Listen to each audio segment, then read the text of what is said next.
Good morning, everyone. This is Dr. Amrit from the Department of Pathology. So today we have a class on two important topics. One is shock, specifically the cardiogenic shock and systemic lupus erythematosus. So as we know, we'll start with the shock first, and I'm sure you have covered all the hemodynamic forces which leads to the tissue perfusion and how the fluid or the blood reaches from the arteries to the common tissues and from where it is absorbed back into the circulation in the venules. So this is the normal hemodynamic circulation. But can you imagine what happens if there is no perfusion or if there is no blood flow to the tissues? So when there's no blood flow, there is an impaired cellular metabolism, there is a deficiency of oxygen, there is a deficiency of nutrients at this tissue level or at the cellular level, and with the result there is a impaired cellular metabolism which leads to serious complications or a life-threatening situation. So that is why the shock is basically a clinical emergency condition, and it is also known as a cardiovascular collapse. So basically what happens is there is a reduction in the blood volume, hypotension, there's a hypoperfusion, there's an inadequate perfusion, means less amount of blood to the cells in the tissues, and which leads to impaired cellular metabolism and death. So how do you define that? How do you define shock? The definitions in pathology are really important. So the shock is a term described as a clinical syndrome that develops when there is a critical impairment of tissue perfusion due to some acute circulatory failure. So now in the next picture also you can see, because of the impaired tissue perfusion, there is a cellular dysfunction and there is a multiple organ failure associated with it, which leads to death. Now let's talk about different etiologies of shock. We have one hypovolemic, cardiogenic, septic shock, and other types. So in the hypovolemic shock, before we come to the individual shocks, I just want you to have a look at this picture. You see, the hypovolemic shock can happen in all these conditions: hemorrhage, trauma, surgery, burns, dehydration. And what this leads to, there's a decrease in the circulating blood volume. So when there's a less blood volume, there's a reduced venous return to the heart.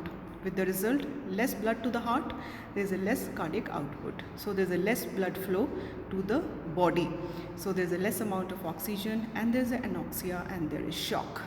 So you can see now it's a septic shock, which may be caused by gram-positive or gram-negative bacteria, can also lead to the deficiency in blood volume. Now the cardiogenic shock will be mostly affecting the cardiac output because all the abnormalities, it affects the functioning of the heart. Okay.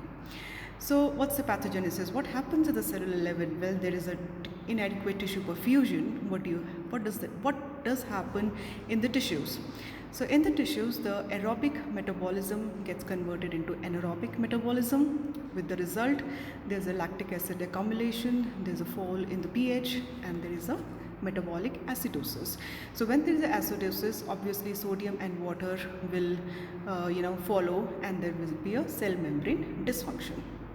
Now inside the cells, you will have swelling of the mitochondria, and of course the enzymes are released. So these enzymes, when they're released outside the cell, they initiate the formation of plasma kinins, and which leads to the activation of the complement, and the DIC will happen. It will also stimulate the kinins, and the kinins causes the increased permeability, and it depresses the myocardial function. So in the microcirculation, what do you see? In the microcirculation, you will see the release of vasopressin, angiotensin, endothelin. So these are the hormones, or say cytokines, which are released, leads to vasoconstriction of the skin, skeletal muscles, kidney, and GIT. With the result, there is a less perfusion of these organs. So when there's an impaired in the microcirculation, obviously there's a derangement of the cellular metabolism and the organ dysfunction. So the failure of the integrity of the endothelium in the circulation leads to the capillary leakage and development of the fluid, or the accumulation of the fluid in the extracellular compartment. So there is a loss of the fluid inside the circulation. So that's why there is a decrease in the volume, in intravascular volume. Now number 3, what happens to the neuroendocrine response?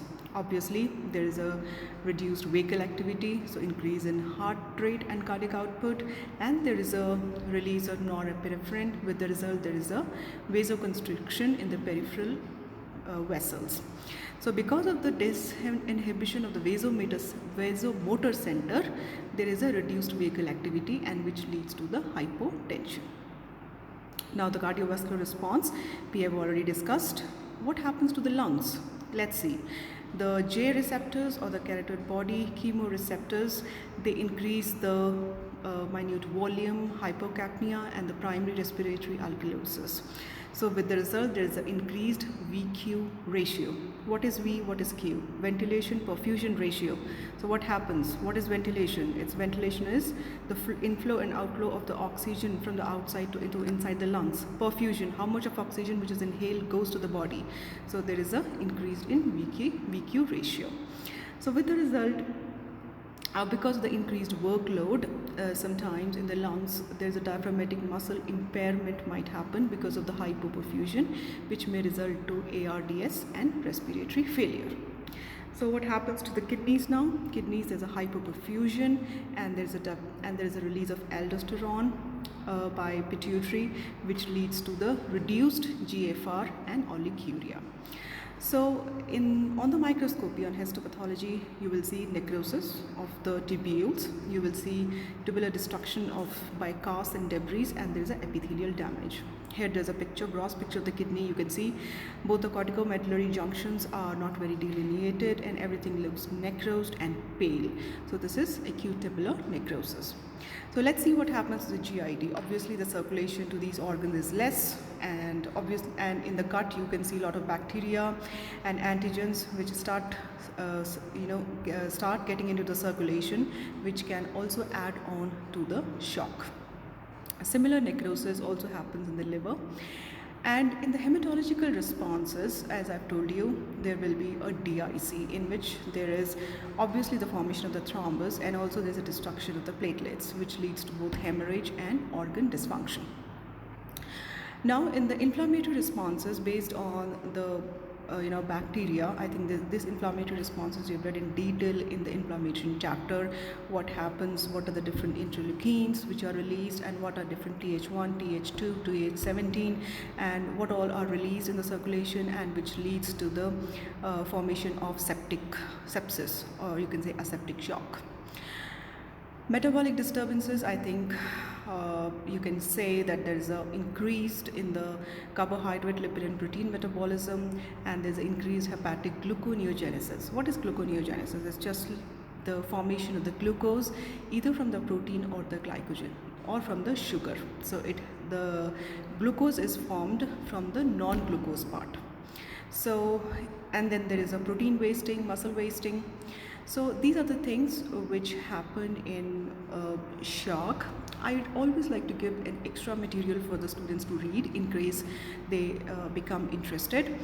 Before I get into the stages of the shock, I just want you to have a look at the different pathogenesis and the effects, what happens. So we have understood in the initial shock we will have a catecholamine release, ADH release, sympathetic stimulation.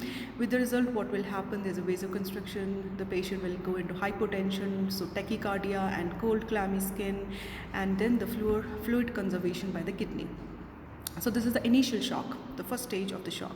Second is the progressive shock, in which there is a formation of lactic acidosis and the lowered pH. So what will happen because of the formation of lactic acidosis is a decreased cardiac output, is a DIC, and decrease in urinary output. Now there comes a stage when you have to differentiate when the patient can get into irreversible shock. So in this irreversible shock, what do you see? There is a persistent vasoconstriction, myocardial ischemia, and all the factors of cytokines are released. With the result, what can happen? The patient can get into death, lungs might show ARDS, heart may show myocardial necrosis, kidney ATN, the picture you have seen already, liver necrosis, spleen hyperplasia, stomach is ulcered, intestine necrosis, and splanchnic, there is a vasodilatation. So all the bacteria from the gut will enter into the circulation because of the vasodilatation. So this is a total gross picture in which you can see the, on the left side are the different symptoms, and then there on the right side we have the multiple organ failure. So sweating, you can just go through it. It's the same thing which we have discussed right now: tachypnea, hypertension, and poor urinary output, and all the multi-organ failure which we have discussed just now. So the next one picture which I wanted you to have a look was a patient of hypovolemic shock. How will you manage?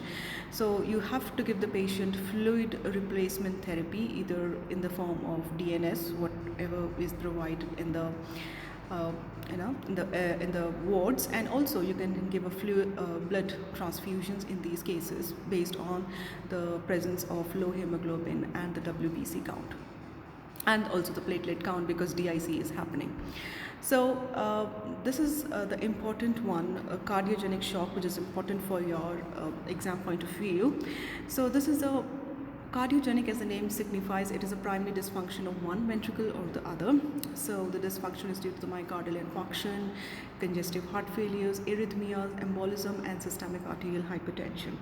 So what happens because of the dysfunction of the different ventricles? You all have read, and I'm not going to repeat it in pathology class because this is the normal physiology. Now the next question is, what happens in the cardiogenic compressive shock? So if there's a cardiogenic compressive shock, it will lead to tension pneumothorax, it will lead to pericardial tamponade, and it might lead to a diaphragmatic rupture with a herniation of the bowel into the chest. So this picture, it basically shows there's a myocardial infarction, and what is happening, the EKG or ECG is showing its typical changes, and the patient needs a supplemental oxygen and respiratory support, and because of the hypertension he will need fluids as well, and there's a decrease in the urinary output. So that's why they say a shock, because it is a medical emergency.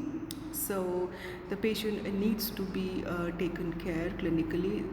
He has to be shifted to the emergency as soon as possible. This is an exam question for you, and you have to know the pathogenesis in detail, and cardiogenic shock is a short note for you. So the next part of the class is SLE. It is systemic lupus erythematosus. It is basically an autoimmune condition. And what is autoimmunity? I'm sure you have read that chapter on autoimmunity, in which the antibodies, they react against the self antigens.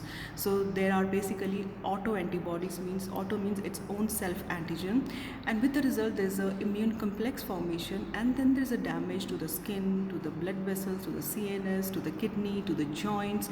All sorts of organs are involved. So what causes, the question is, why does the antibodies, which is supposed to protect the body, or the antigens from the outside, does not protect the body but act against its own antigens, its own body? So there are different theories which has come across. The first one is genetics, hormones, or the environment factors which has led to the formation of, or the recognition of, the self antigens as foreign antigens, and the autoantibodies go and attack them and destroy them. So these autoantibodies can act against the DNA or the ribosomes or the platelets or erythrocytes. But this next table, you can see there is a whole lot of genetics involved. Then we have the abnormal immune response, and then we have the inflammation, and then we have the damage. So this is how SLE or the autoantibodies act against us. You have to just understand basically how the rejection happens, and that happens in the thymus. I'm sure you would have read it in the chapter of autoimmunity. Now, what are the clinical features? You can see there's a butterfly rash. Kidney will show the classical feature of wire loop kidney. Heart will show a Liebman sac endocarditis, and then we have the collagen diseases, which is again rheumatic fever, arthritis, PAN, scleroderma, and dermatomyositis. So this next picture, which I actually thoroughly like it, and it confines the whole clinical features in one slide. So the important part is How do you diagnose SLE? See, the first part is when you ask the patient to give blood, you ask for ESR, you ask for CRP, okay, which will be elevated. Then you can do protein electrophoresis, which is serum protein electrophoresis for gamma globulin and albumin. And you know, in this case, globulin will be increased and albumin will be less. Okay, and you will see anemia and low platelet and WBC count depending upon the patient. And rest of the investigations are based on different organs involved. And this picture which I've just left, it's basically a very classical LE cell which shows the presence of lymphocytes which have ingested the nucleus of the neutrophil. So what happens is, in these cases, the neutrophil which is released because of the destruction of the neutrophils, the nucleus which is released, it is ingested by these lymphocytes.